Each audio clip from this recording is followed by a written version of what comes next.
Chel, good morning! It's a Saturday morning. Ngayon, pupunta kami ng market. It's hot! Nasa hotpot kasi kami na ano. Okay, samahan nyo kami. Tingnan natin yung market dito sa Singapore, no? Meron kaming market. Dito kami sa may Ang Mo Kio. Ang Mo Kio, malapit sa ITE. Ayan, dito tayo yung Cheng San Market. Bye! Lakad muna. Mga ano siya, nasa 3 minutes walk. Papunta sa market from our HDB. Hello, Michelle! Hello, Michelle! Kain tayo ng pandikoko.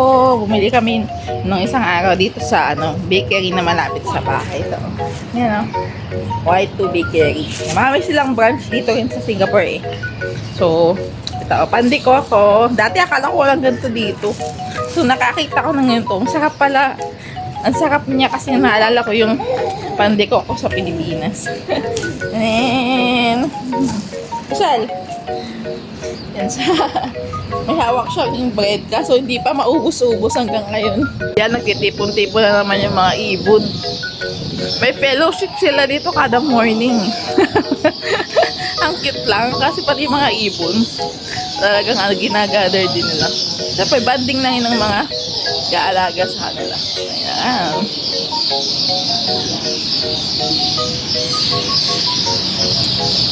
Ang dami nila, oh. Napupuno yan kapag lalo na pag Sunday. Late na kasi kami nalabas ngayon, mga magte-10 na. Kaya kakaunting na lang.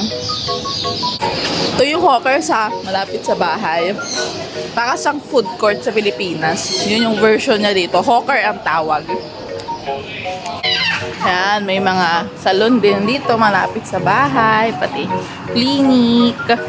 Yan, dito sa may Ang Mo Kio eh. Marami dito eh. Malapit lang kami sa mga pamilyan dito sa Ang Mo Kio. So, dito tayo.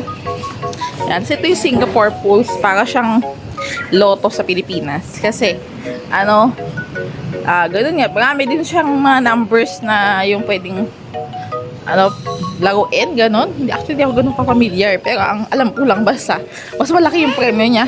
Dahil million na dollars dito. Kaya mga aming Pilipino tumataya eh. Pero syempre, hindi ako tumataya kasi hindi mo pamilyar sa mga ganyan. Pero yun nga, laging ang laki ng papremyo dyan. Daming lagi pila. Ngayon, pamilihan. Papabili siya ng chair. Gusto niya daw ng chair. Wala nga naman kasi siyang small chair sa bahay. Mabilhan na. Check ko muna kung ano yung mga presyo sa kung ano yung mas suitable sa kanya. Kasi gusto ko yung magagamit niya yung stool.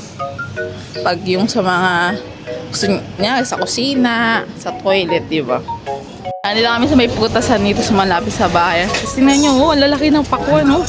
Grabe, magkano kaya ito?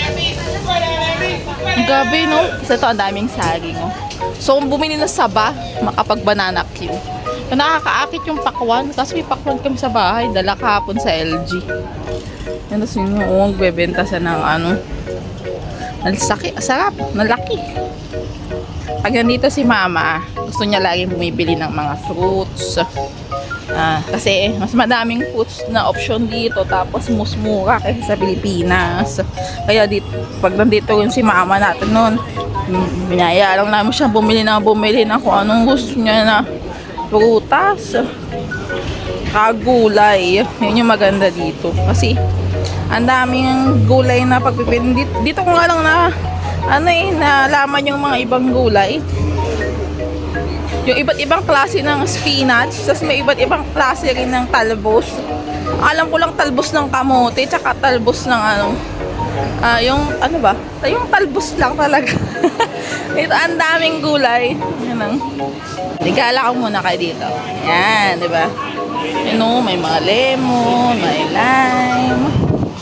Yan, may organic pa dito. Kasi mas mahal yung organic. Siyempre, mas safe siya, tsaka healthy. Ayan, dito ako lagi bumibili kay auntie. Nakabili nga ng bawang. Ayan, daming pagpipili. May cherry tomatoes pa. Makabili ng bawang muna. Yan, 150 daw itong isang balot na to. Bibili ako kasi Wala na kaming bawang. Wala. Ito na lang siguro. Ay, ito. Kuha tayo nito. Wala kasi sila nung ano, mahal kasi ngayon yung bawang ata. Wala nung mga malalaki. Ayan. Lilagyan tayo ng kamatis. Ano, mukhang fresh na fresh. One. Para sa, ano to? Para sa isda. Dito kasi kami ng isda ngayon. Mas gusto ni Maal yung may kamatis. Mas masarap, no? Ito, $1 din daw to. Bili natin to. Yan yun dyan, oh. Talbos lang yung alam kong gulay. Ito, hindi ko na alam yung iba. Hindi, alam ko yung repolyo, mga cabbage. Siyempre, yung mga talong, alam ko yan. Sa, ano, itong pechay. Pero yung ibang yan, hindi ko exactly alam kung anong tawag ito. Ayan, sila ang wag ipakita yung mga mukha nila. Bawal yun. Okay. Ano lang, hirap mag-isip ng lulutuin. Lalo na kung limitado lang din yung ano, kaya mong lutuin. Ayan o, ito. I'm just checking first. Ano mo dito? Checking first. Nahihirapan pa rin ako mag-isip ko anong gulay ang lulutuin ko. Bibili muna kami ng fish. Carry na. Ayan o, yung mga fish naman dito. Dito yung binili ko. Ayan. Kano yung binili ko? 720 lang. Kasi maliit lang yung ano ko, yung konti, 4 na piraso lang. Bumili rin ako ng hipon. Ayan o. Ayan, so, ganda ng mga hipon o. Tapos tayo muna. Ayan. Para lang din dito, ano, Pilipinas. May mga wet market tsaka dry market. $10 lang siya. 1 kilo. Diba? Ito $12. Ayan o, maraming fish. Ayan. Ayan. So, total ng pinagbilhan ko, $10.50. Hipon, tsaka fish. So, pandalawang ulam na namin yun. Ayan. So, dito kami, pork naman section dito. Tsaka, ito yung mga kainan naman doon. So, maganda dito sa Singapore kasi organized yung mga hawker nila. Hindi sama-sama yung, ano, kumbaga may kada section, may gulay, tas kabila may pork, may chicken, may vegetables, saka may dried section. Kayo, kain ng saba. Ayan, pauwi na kami, tapos na kami mamili. So, di na ako masyado nakapag-video kanina kasi hawak ko si MK. Tapos, sungit din si auntie. Dito kami madalas bumili nito, mixed rice. Ayan, so para siyang ano, yung ano yung sa Pilipinas, yung magtuturo ka lang ng gusto mong ulam, lutong ulam, pang karinderya. So, yun na. Pero, ano, ito yung pinakamurang option usually. Ang kinupili ko dito, 2 veggie, tsaka 1 meat. Sarap. Ayan, uwi na kami. Nakain niya pa rin yung saging. Ito yung favorite na ano ni MK. Ayan. Lago-lago lang siya dyan kahit walang coin.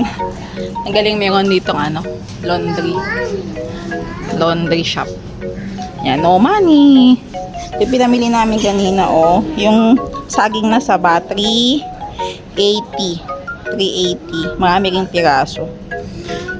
Tapos, ito yung isda, tsaka gulay. Bumili kami ng sahog sa sinigang na hipon.